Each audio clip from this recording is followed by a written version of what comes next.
Buenas tardes, yo soy Ana Suero.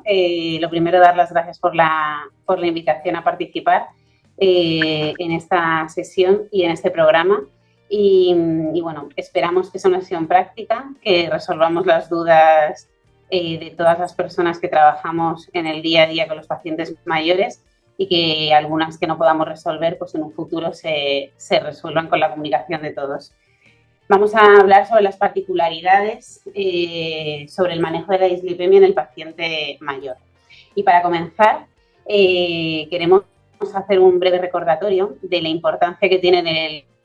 el envejecimiento en la aterosclerosis, en la dislipemia y los factores de riesgo cardiovascular tan frecuentes en nuestra población. Los cambios estructurales y funcionales que aparecen en el sistema cardiovascular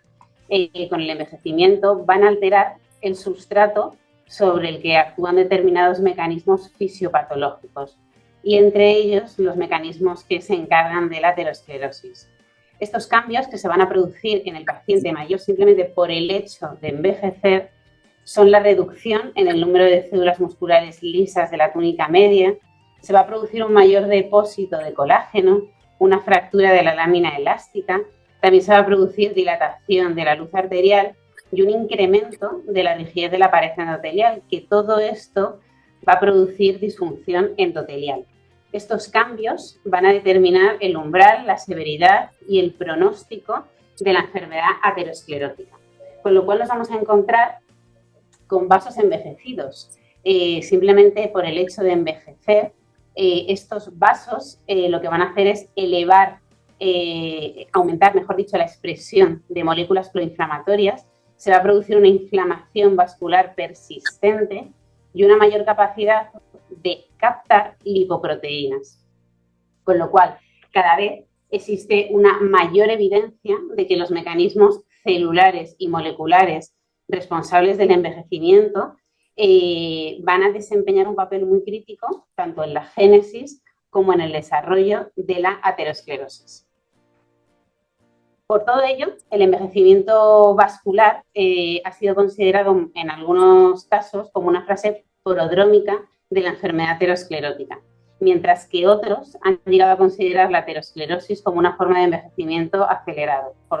fundamentalmente también promovido por otros factores de riesgo cardiovascular. Y es aquí donde hablamos del papel que también quiero remarcar del óxido nítrico. El endotelio vascular de todos, se va a encargar de participar en la angiogénesis, de controlar el tono vasomotor, de sintetizar diversas sustancias vasoactivas, de regular la entrada de leucocitos, de regular la entrada de monocitos, también va a controlar la adherencia plaquetaria y la coagulación.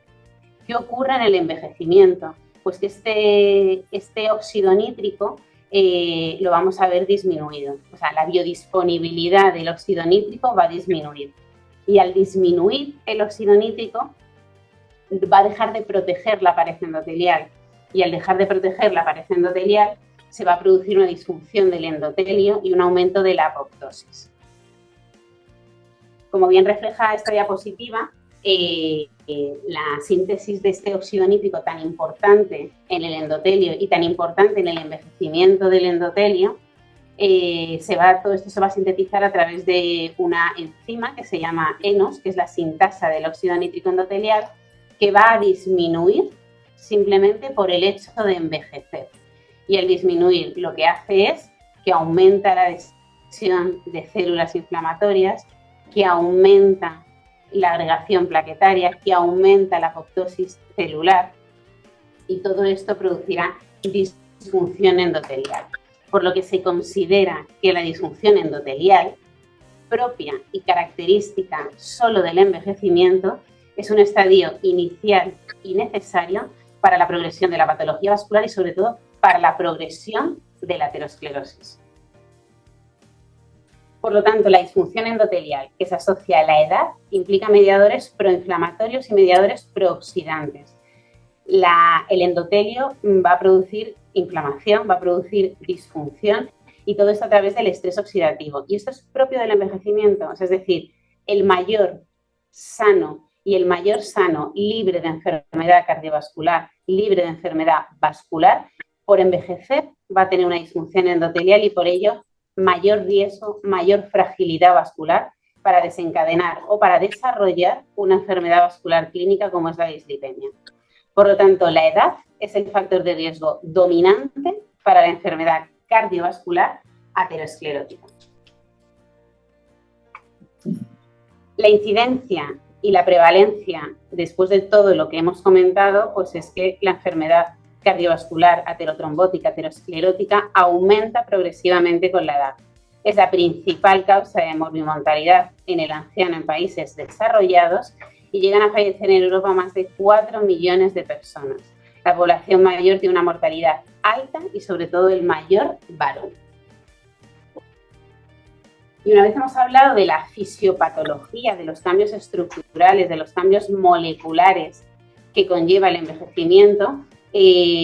vamos a repasar un poco la determinación lipídica que tenemos que pedir o que se habla en las guías y en los documentos de consenso que hay que solicitar en el estudio de la dislipemia. El último documento de consenso de la determinación lipídica española, que se publica el año pasado, habla de la determinación lipídica para valorar el riesgo cardiovascular y nos comenta que hay que realizar una determinación lipídica anual en el varón mayor de 40 años y en la mujer mayor de 50 posmenopáusica, pero no nos habla nada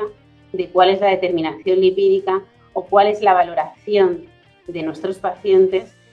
a partir pues eso, de los 70, de los 75 años. Ellos también comentan que tras iniciar el tratamiento hipolipemiante, sí que hay que hacer una valoración con un control analítico a las 4 o 6 semanas si se produce por un evento vascular aterosclerótico agudo y en pacientes estables que iniciamos tratamiento hipolipemiante más o menos entre las 8 o 12 semanas. Pero ¿qué pasa con nuestros pacientes? ¿Qué determinación lipídica hemos de hacer y cuándo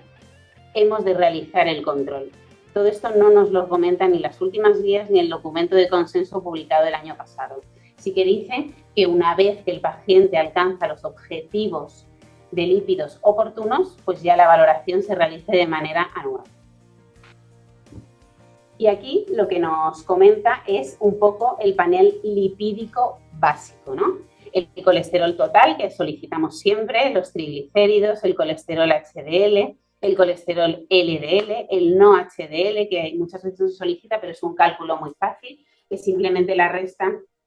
del colesterol total menos el colesterol HDL, y luego nos habla de la lipoproteína A y de la ApoB, ¿no? De la apolipoproteína B, de la cual comentaremos dos detalles dentro de un rato. Todo esto es el panel lipídico básico que nosotros y que vosotros, todos los profesionales que trabajamos con el paciente mayor, solicitamos. Pero no nos dice nada de cuáles son las características, de en qué tipo de pacientes tenemos que solicitar la polipoproteína B, por ejemplo, el colesterol no HDL o la lipoproteína A. Sí que se desaconseja, que eso es algo que tenemos que tener en cuenta en la práctica clínica diaria, sobre todo nosotros en el ambiente de hospitalización, que no se realice una determinación de niveles lipídicos en el contexto de un proceso inflamatorio agudo no cardiovascular, que por lo menos después de un proceso, de un ingreso hospitalario, que nosotros muchas veces solicitamos un perfil lipídico, no estaría recomendado. Hay que esperar un mínimo de 4 o 6 semanas hasta poder realizar una determinación correcta. Y sí que se recomienda la determinación de niveles de lípidos en las primeras 24 horas de un proceso isquémico agudo aterosclerótico. Por lo tanto, en nuestros pacientes, los niveles de colesterol total sí que los vamos a solicitar siempre, los niveles de LDL también se van a solicitar y tenemos que tener en cuenta que tanto el colesterol total como el LDL van a aumentar hasta la 7ª década de la vida. A partir de ahí comienza a descender. Por eso es menos frecuente observar pacientes de 90 a 95 años de edades más avanzadas que tengan un colesterol total o un LDL alto. Por lo tanto, sabemos, claro, que los niveles de LDL son un factor de riesgo cardiovascular en el paciente joven, pero también en los ancianos, y que los niveles bajos de HDL son un factor de riesgo para nuevos eventos coronarios. Y se ha demostrado que el HDL en nuestros pacientes tiene mayor capacidad predictiva de nuevos eventos que el colesterol total. Hay diferentes estudios que hablan del papel del HDL, ¿no? Sobre todo son estudios realizados in vitro, que demuestran que el HDL aumenta la actividad de la ENOS, que la ENOS, como he hablado anteriormente, es la enzima que sintetiza el óxido nítrico. Óxido nítrico que tiene un papel fundamental en la disfunción endotelial en el envejecimiento. Con lo cual, si el HDL va a aumentar la actividad del ENOS, va a aumentar el óxido nítrico. Y todo esto va a tener una acción antiinflamatoria sobre las células endoteliales. Va a proteger a las células endoteliales frente a factores proapoptósicos. Va a estimular la proliferación, va a estimular la migración de las células endoteliales y también la reparación de las mismas. Y la apolipoproteína B, que es un parámetro que la verdad es que nosotros tenemos muy poca práctica a la hora de solicitar este parámetro. Es un excelente predictor de eventos cardiovasculares. Es una lipoproteína que está presente en todas las lipoproteínas aterogénicas y que sobre todo tiene un valor especial en situaciones como obesidad, en pacientes diabéticos, en pacientes con síndromes metabólicos o en pacientes con LDL bajos, que son pacientes que nos encontramos de manera habitual. Lo que pasa es que hay muy poca evidencia científica sobre si en el paciente mayor se aconseja la determinación de la polipoproteína B. He leído artículos que dicen que la polipoproteína B no va a disminuir en el paciente desnutrido, al igual que ocurre con otras lipoproteínas como el LDL, pero otros estudios sí que dicen que se ha visto que también disminuye a la hora de solicitar la determinación en un paciente desnutrido. Por lo tanto, sí que esto es una vía de estudio. Si la polipoproteína B nos va a ayudar a la hora de determinar si el paciente mayor desnutrido o no desnutrido va a necesitar tratamiento hipolipemiante o no. Bueno, dicho todo esto, ¿cuál es un poco el escenario clínico en el que nos encontramos a la hora de plantearnos el manejo de la dislipemia en el paciente anciano? Pues nos encontramos un panorama un poco complejo. Nos encontramos con una población cada vez más envejecida y por ende con cada vez más años de exposición a los factores de riesgo cardiovascular clásicos y, como Ana ha contado con anterioridad, nos encontramos además con una población que ya de por sí tuvo un aumento de incidencia y de prevalencia de enfermedad cardiovascular aterogénica por el propio proceso de envejecimiento. A todo esto le añadimos una población con elevada carga de comorbilidad y de pluripatología cardiovascular y muchas veces no cardiovascular, y una población en la que la mortalidad por enfermedad de causa cardiovascular sigue siendo la primera causa de mortalidad. Esta población, como en otras patologías, es una población poco representada en las guías clínicas y en los grandes ensayos clínicos y en los que muchas veces tenemos que actuar según arte y en base a la experiencia clínica que tenemos nosotros diaria. Y por si fuera poco, existen muchas limitaciones en este grupo poblacional para el cálculo del riesgo cardiovascular, que muchas veces es lo que guía la toma de decisiones. Esto no significa que en el paciente mayor, igual que en el adulto joven, la prevención de la enfermedad cardiovascular no constituya una prioridad, porque sigue siéndolo y siguen debiendo tratarse los pacientes, a veces en prevención primaria y otras en prevención secundaria. Por si todo este escenario que hemos planteado fuera poco, para más INRI, el grupo de población de edad avanzada es un grupo de por sí muy heterogéneo, en el que podemos encontrarnos pacientes robustos, independientes y sin ninguna comorbilidad, hasta pacientes discapacitados y con un deterioro cognitivo avanzado, pasando por distintos estados de vulnerabilidad, como pueden ser la fragilidad o la prefragilidad, y en el que la edad cronológica no es lo único que debe guiar nuestra toma de decisiones, sino que tenemos que quizá encontrar algunos otros datos o algunas particularidades en el paciente que nos hagan tener que manejarle de una manera u otra. Además, en estos grupos poblacionales siempre hay mayor riesgo de que cualquier estresor externo, bien cualquier evento cardiovascular o bien cualquier cambio farmacológico, produzca un cambio en la trayectoria funcional del paciente y esto tenga unas repercusiones que como geriatras no podemos obviar. Sin embargo, y a pesar de todo este escenario que os hemos planteado y de la prevalencia de la enfermedad cardiovascular en el paciente mayor, la realidad de las últimas guías es que incluye poco o tiene poco en cuenta al paciente mayor. Así o de esta manera, las guías de la dislipemia publicadas por la Sociedad Española de Cardiología en 2019 dejaba un poco abierto el tema de la prevención primaria en el paciente por encima de los 75 años, del tratamiento con estatinas en el paciente con más de 75 años, y sí que recomienda el uso de estatinas en pacientes con enfermedad cardiovascular ya establecida. Presenta una tabla para cálculo de riesgo cardiovascular que no está muy adaptada al paciente mayor porque sobreestima el riesgo cardiovascular en población mayor de 65 años, y sí que nos indican que es preciso disponer de más evidencia para plantear o respaldar el uso de estatinas en personas por encima de los 75 años. Las guías posteriores de prevención de riesgo cardiovascular que salen en 2021, es cierto que sí que parece que tienen en cuenta otros aspectos no contemplados en las guías de dislipemia, introducen un score de riesgo adaptado al paciente mayor solo en paciente mayor libre de enfermedad cardiovascular, es decir, en el contexto de la prevención primaria, y este score es el score 2 OP,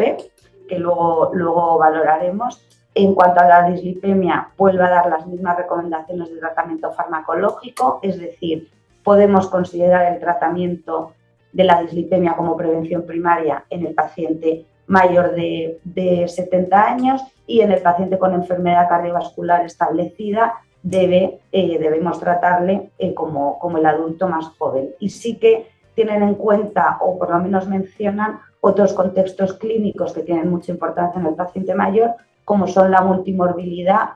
y la fragilidad. Revisando toda esta literatura y un poco con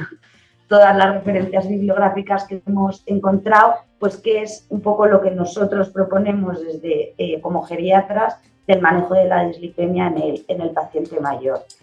Como nos corresponde como geriatras, lo primero que debemos hacer siempre que vamos a valorar a un paciente mayor de 70 años es realizar una adecuada valoración geriátrica integral, que no incluya solo una esfera médica, sino que contemplemos otras esferas que pueden estar interfiriendo en la trayectoria de nuestro paciente y que muchas veces no son del todo evidentes. Si solo valorásemos la esfera médica, nos quedaríamos un poco con la punta del iceberg, y otros problemas que también son importantes y relevantes en el paciente mayor pues pasarían desapercibidos. Ya lo sabéis todos, pero esta herramienta, que es nuestra piedra angular y nuestra principal herramienta de trabajo, ha demostrado prácticamente en todos los niveles asistenciales y en distintos escenarios clínicos que mejoran los resultados en salud de las personas mayores. Entonces, de cara a establecer la indicación o no de un tratamiento hipolipemiante en el paciente anciano, es lo primero que debemos tener en cuenta. Esta valoración geriátrica integral, os dejo aquí este esquema para que veáis un poco con qué escalas abordamos los distintos aspectos de la valoración geriátrica integral. Es mucho más compleja de lo que parece, en el sentido de que no es solo pasar escalas, sino que estas escalas deben ser bien interpretadas, deben seguirse de una actitud terapéutica o de un manejo en la toma de decisiones, y un poco pues que conozcáis las distintas escalas que usamos. Especial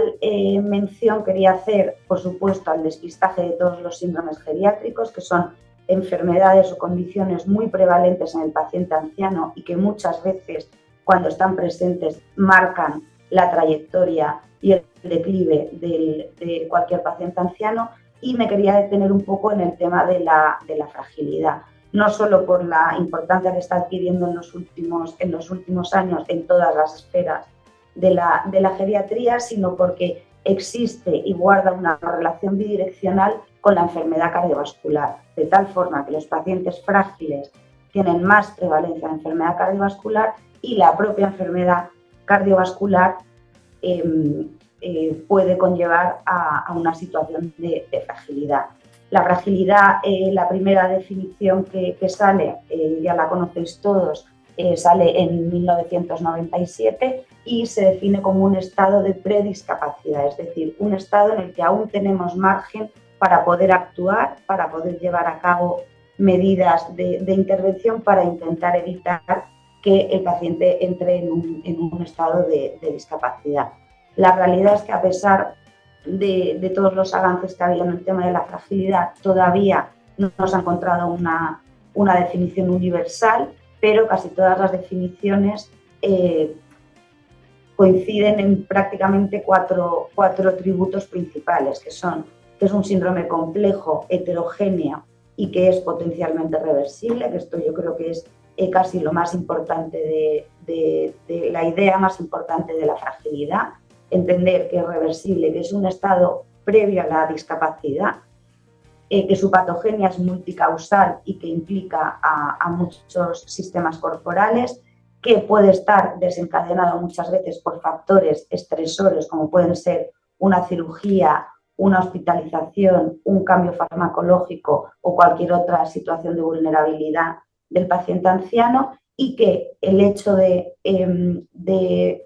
entrar un poco en la trayectoria de la fragilidad aumenta la vulnerabilidad del individuo de tener eventos adversos en salud.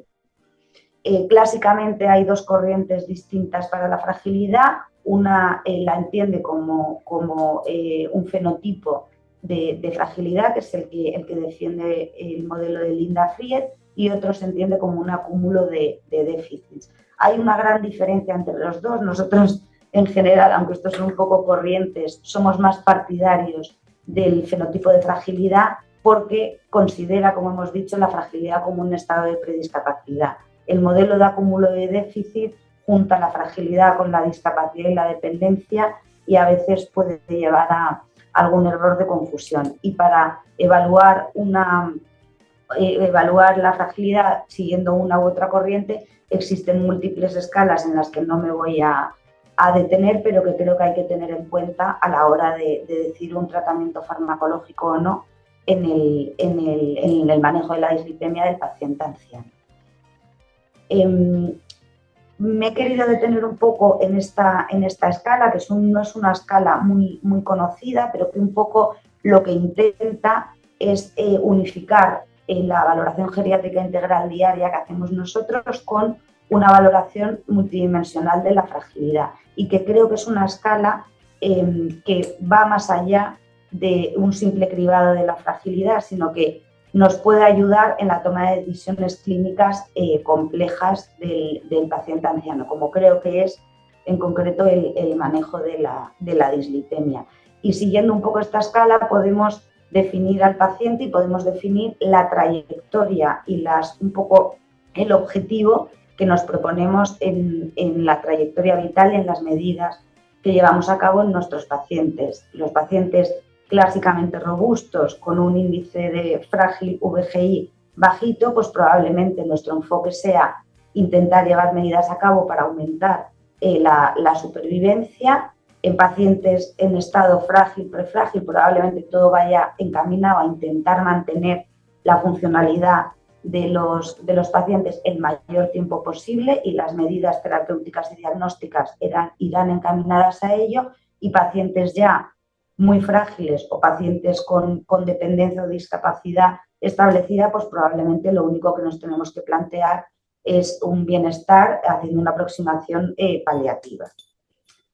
El paso siguiente a una valoración geriátrica integral, una vez tenemos ya un poco una visión holística del paciente que tenemos delante, probablemente pase por saber si estamos en una situación en la que tenemos que plantearnos tratamiento en prevención primaria, es decir, si estamos ante un individuo aparentemente sano, esto es, sin enfermedad renal crónica, sin diabetes y sin hipercolesterolemia familiar, y en base a eso realizar o no una aproximación al riesgo cardiovascular que pueda tener. Un poco lo que planteamos es que en pacientes ya con discapacidad física o cognitiva, con una esperanza de vida inferior a 5 años o con elevada comorbilidad, probablemente en este escenario de la prevención primaria no esté ni siquiera justificado el cálculo del riesgo cardiovascular, porque tampoco nos va a llevar a tomar ninguna recomendación terapéutica específica.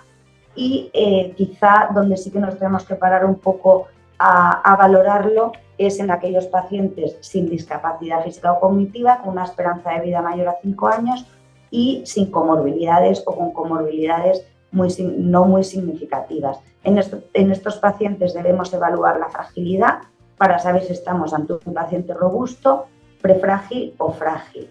En el escenario del paciente robusto, en la prevención primaria, podemos apoyarnos en la escala SCORE-OP que planteaba las guías de prevención cardiovascular en 2021 para la toma de decisiones. Y probablemente en estos pacientes en prevención primaria sí que tengamos que considerar en aquellos de alto o muy alto riesgo el tratamiento en prevención primaria con estatinas, con el mismo objetivo que para la población general, que es un objetivo de LDL por debajo de 100. Si estamos en una situación de prefragilidad o fragilidad, lo primero que tendremos que hacer es intentar hacer una intervención para revertir esa fragilidad y solo valorando si ha sido o no eficaz esa intervención, pues plantear si merece la pena o no calcular el riesgo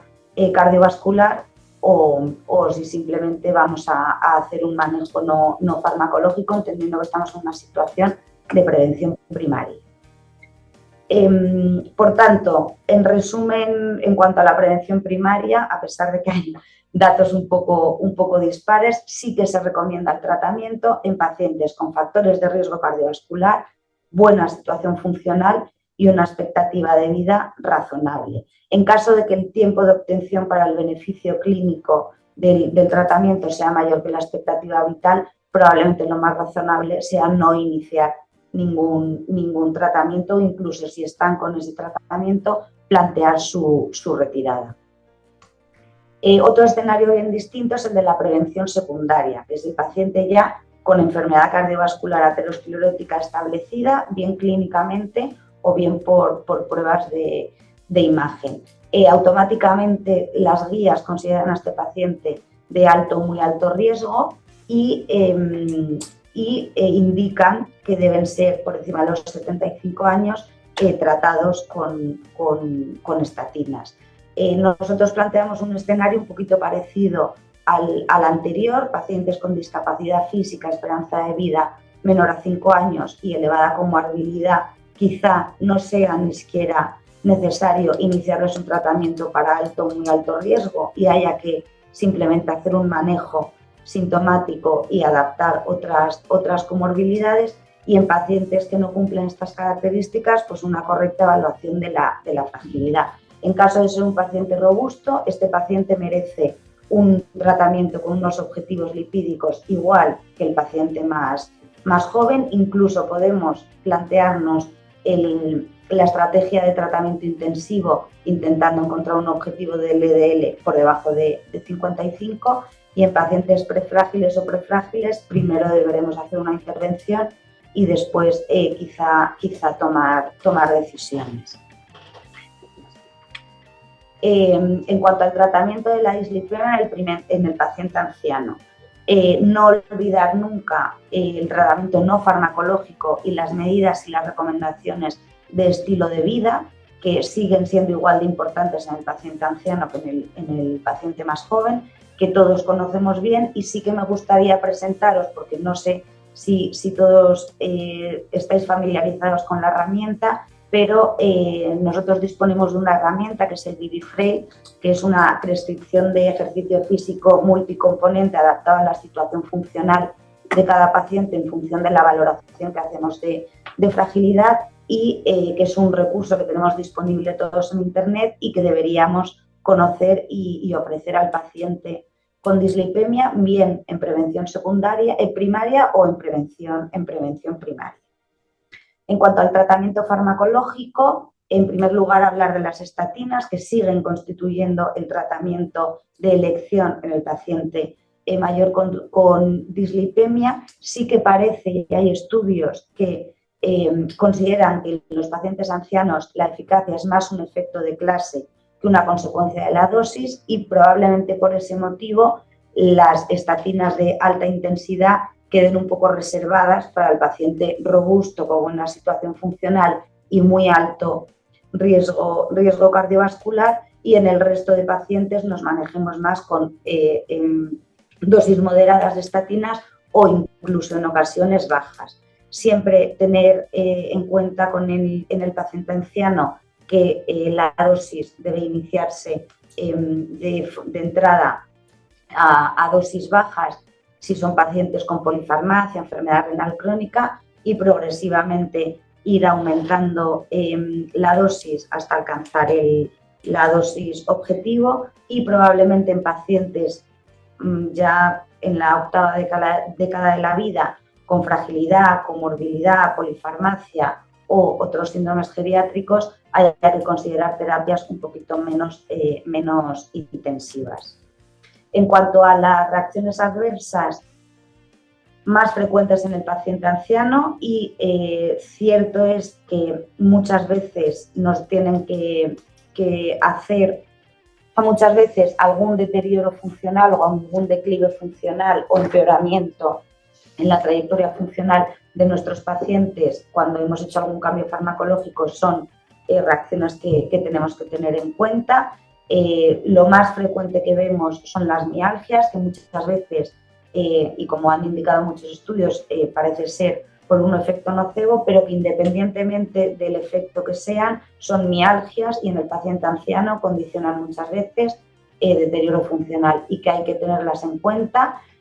Suelen ser todas las reacciones adversas relacionadas con las miopatías y la radiomielisis relacionadas con la potencia y la dosis, y muchas veces relacionadas con otros fármacos en pacientes muy polimedicados. Entonces debemos estar un poco también pendientes de esto. En cuanto al daño hepático, en general es que sea un daño hepático grave que nos haga tener que suspender el tratamiento, no suele ser habitual. La progresión a insuficiencia hepática es extremadamente rara y nuevamente suele ser un efecto relacionado con la potencia y con la dosis. No lo vemos especialmente en ancianos, probablemente porque casi todos los ancianos están tratados con dosis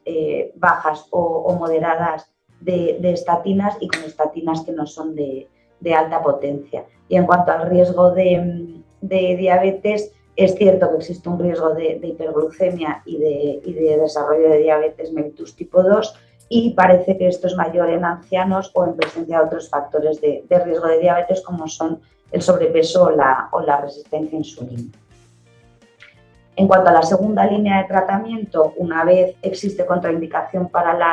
las estatinas o intolerancia a las mismas, o muchas veces combinado con estas cuando no se alcanzan los objetivos de colesterol LDL, es decir, en situaciones más bien de prevención secundaria, en general en el paciente anciano es un fármaco bien tolerado, que no exige tener precauciones específicas ni consideraciones especiales, tampoco en situaciones de insuficiencia renal leve a moderada, ni en casos de insuficiencia hepática leve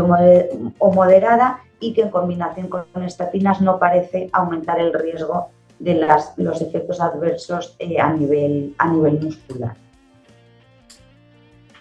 Bueno, y continuando con el tratamiento de elección en el paciente mayor, como ha iniciado Blanca, tenemos los tres grupos así más importantes: el de las estatinas, que ya ha comentado Blanca, que ya sabemos que lo que hacen es reducir la síntesis de colesterol en el hígado. Esto aumenta la expresión de los receptores de LDL en los hepatocitos, y esto hace que se produzca una disminución del LDL en sangre. Ezetimiba, como ha dicho Blanca también, que se encarga de inhibir la absorción de colesterol en las vellosidades intestinales a través de la proteína de Niemann-Pick, y esto hace que se reduce la cantidad de colesterol que llega al hígado, y el hígado active los receptores de LDL, que a su vez disminuyen el LDL de la sangre. Y luego nos encontramos con los inhibidores de PCSK9, que lo que hacen es que inhiben a la proteína PCSK9, que esta proteína va a aumentar el LDL en sangre porque inhibe los receptores que se encargan de ello. Y aquí nos encontramos con el evolocumab y el alirocumab. Ambos han demostrado disminuir el LDL en sangre en un 50-60%. Y hay estudios, estudios pivotales, que disminuyen, o que demuestran, mejor dicho, que se disminuye la morbimortalidad cardiovascular. Los estudios más conocidos son el estudio Fourier y el estudio Odyssey, que nosotras como geriatras nos ponemos a leer y a estudiar y vemos que la edad media de estos estudios pivotales que hablan de los inhibidores de PCSK9 es de 58 años para el estudio Odyssey y en el estudio Fourier de 63 años. Ambos estudios lo que recomiendan es el inicio de inhibidores de PCSK9 en pacientes con hipercolesterolemia familiar heterocigótica no controlados con la dosis máxima tolerada de estatinas, en pacientes con enfermedad cardiovascular establecida que tampoco están bien controlados con dosis máximas de estatinas, y en cualquier paciente de los subgrupos anteriores que sean intolerantes a las estatinas o que las estatinas no estén indicadas. Estos pacientes no son, por definición, los que nos vamos a encontrar nosotros en la práctica clínica diaria. Por lo tanto, es verdad que el uso del evolocumab y el alirocumab en el paciente en geriatría es un uso bajo. Nosotros no tenemos suficiente práctica con ellos. Además, el evolocumab tiene indicada financiación, con lo cual para pacientes estos sí, con hipercolesterolemia familiar no controlada y con la dosis máxima de estatinas. Y luego nos encontramos con el inclisiran, que el inclisiran es una terapia de ácido ribonucleico pequeño que se dirige sobre todo al ARN mensajero de la proteína PCSK9. Reduce la producción de esta proteína y esto hace que aumente la disponibilidad de los receptores LDL en la superficie de los hepatocitos, disminuyendo por lo tanto el LDL plasmático. Los estudios que hablan del inclisiran son estudios en fase 3, el Orion 9, 10 y 11, cuya edad media es de 65 años. Disculpa. Por lo tanto, lo que sí que se ha visto, y eso sí que es verdad, es que ellos evalúan la eficacia y evalúan la seguridad del inclisiran en una muestra de pacientes importante, en prevención primaria y en prevención secundaria, pero sobre todo en pacientes que se encuentran con dosis máximas de estatinas. Y sí que observan una disminución de todo, una disminución de la ApoB, una disminución del colesterol no HDL y una disminución también del LDL. Por lo tanto, los resultados de estos análisis resaltan el efecto beneficioso, por supuesto, del inclisiran en combinación con estatinas en pacientes en los que no se ha conseguido un buen control del LDL y que son pacientes con enfermedad cardiovascular establecida, pero que no podemos extrapolar a casi toda nuestra población geriátrica. Por lo tanto, se necesitan datos del mundo real para comprender la eficacia del inclisiran, en este caso de los inhibidores de PCSK9 en entornos clínicos de rutina como es los nuestros y es vuestro entorno también. Y para finalizar esta charla, queríamos ahondar un poco en un tema a veces complicado, sin evidencia científica y fundamentalmente subjetivo, que va a depender del médico que vea al paciente, que es la de prescripción y la retirada del tratamiento hipolipemiante, fundamentalmente de las estatinas, porque como bien ha dicho mi compañera, el paciente mayor es un paciente que sobre todo que está indicado el uso de estatinas. Hay muchísima controversia acerca de su uso en la prevención primaria en mayores de 75 años. Sí que es cierto que en el paciente robusto, sin otros factores de riesgo cardiovascular, sin enfermedad renal, como ha comentado Blanca, sin diabetes, sí que estaría indicado el inicio de estatinas en prevención primaria. Pero no hay evidencia que demuestre claro beneficio en el paciente mayor de 80 años. Y lo que sí que es súper importante es la evaluación periódica de estos pacientes que ya nos vienen con la estatina en prevención primaria. Sí que hay situaciones, hay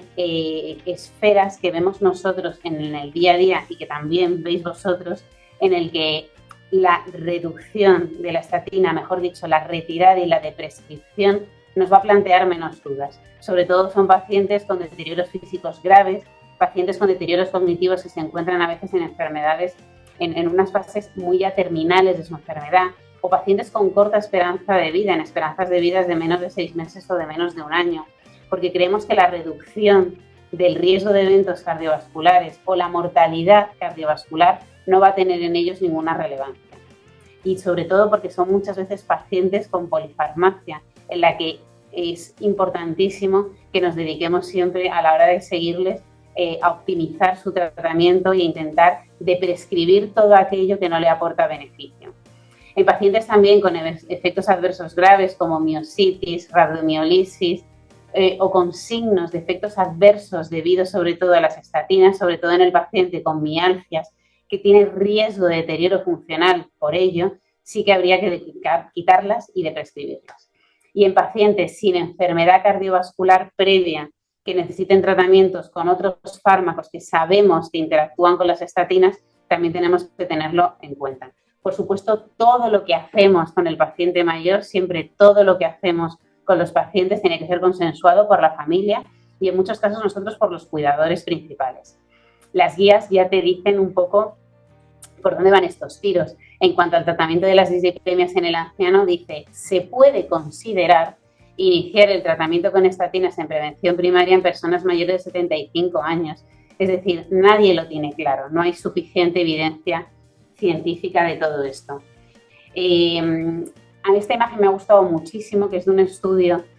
publicado el año pasado sobre la prevención primaria en el paciente mayor con estatinas y que te habla un poco pues, de la realidad que vivimos en el día a día, ¿no? De la valoración del riesgo-beneficio que tenemos que hacer siempre con todos los pacientes, de valorar los beneficios que le produce la estatina frente a los no beneficios de la misma. Y creo que eso es algo que todavía no hay evidencia científica de lo mismo, pero que cada vez estamos más concienciados y cada vez realizamos más en nuestro día a día. Hay un ensayo que se está realizando en Navarra, que publicaron el protocolo el año pasado, que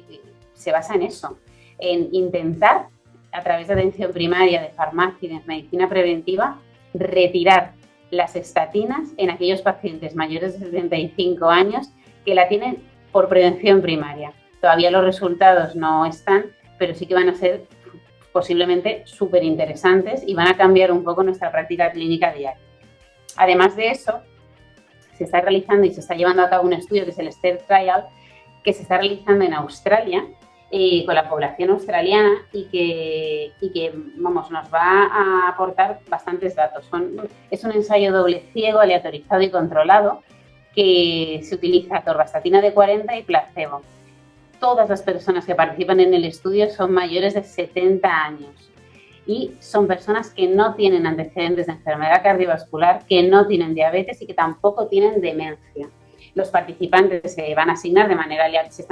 manera aleatoria, a algunos se les pone atorva de 40, a otros placebo, y sobre todo los endpoints primarios que se quiere ver es la supervivencia libre de discapacidad, entendiendo discapacidad como también supervivencia libre de demencia, pero de discapacidad física. Y también se va a evaluar los eventos cardiovasculares, tanto la muerte cardiovascular como el accidente cerebrovascular, como el infarto de miocardio. Y en este otro ensayo que se está llevando a cabo, lo mismo, son participantes mayores de 70 años, es un ensayo también clínico aleatorizado, doble ciego y controlado con placebo, que va a investigar el impacto de la atorvastatina en los marcadores de salud neurovascular y atrofia cerebral en la población mayor y sana. Y es un subestudio del ensayo que acabo de comentar anteriormente de la prevención primaria, que probablemente también nos vaya a ayudar muchísimo en un futuro y que podamos nosotras dentro de un tiempo actualizar esta sesión con datos más sólidos, con evidencia científica muchísimo más sólida, contrastada y sobre todo viendo que nuestros pacientes ya forman parte, ya no solo nuestros pacientes robustos y sanos con 80 años, sino toda la heterogenicidad del paciente sano que forma parte de los estudios y de las guías prácticas clínicas que utilizamos nosotros en nuestro día a día. Y para finalizar esta sesión, bueno, pues como conclusiones que tenemos que tener en cuenta que los cambios estructurales y los cambios moleculares propios del envejecimiento son eventos claves en el desarrollo de la aterosclerosis y que lo tienen todos los pacientes. El paciente mayor, sano, sin enfermedad cardiovascular también va a sufrir este tipo de cambios. Que el envejecimiento vascular ha sido considerada una fase prodrómica de la enfermedad aterosclerótica, que la edad biológica tenemos que considerarla más que la edad cronológica a la hora de la toma de decisiones de nuestros pacientes mayores con dislipemia, que los scores de riesgo cardiovascular pueden ayudar en la toma de decisiones, pero nunca van a sustituir el juicio clínico, que tenemos que considerar el tratamiento en prevención primaria del paciente mayor en casos muy seleccionados después de haber hecho una buena valoración del paciente, que el tratamiento en prevención secundaria ha de ser adaptado e individualizado, que necesitamos extrapolar todos los datos de los ensayos clínicos, de las nuevas guías y todas las nuevas dianas terapéuticas en nuestro paciente, y que hemos de valorar periódicamente si nuestros pacientes necesitan continuar con el tratamiento dislipémico o no. Muchísimas gracias.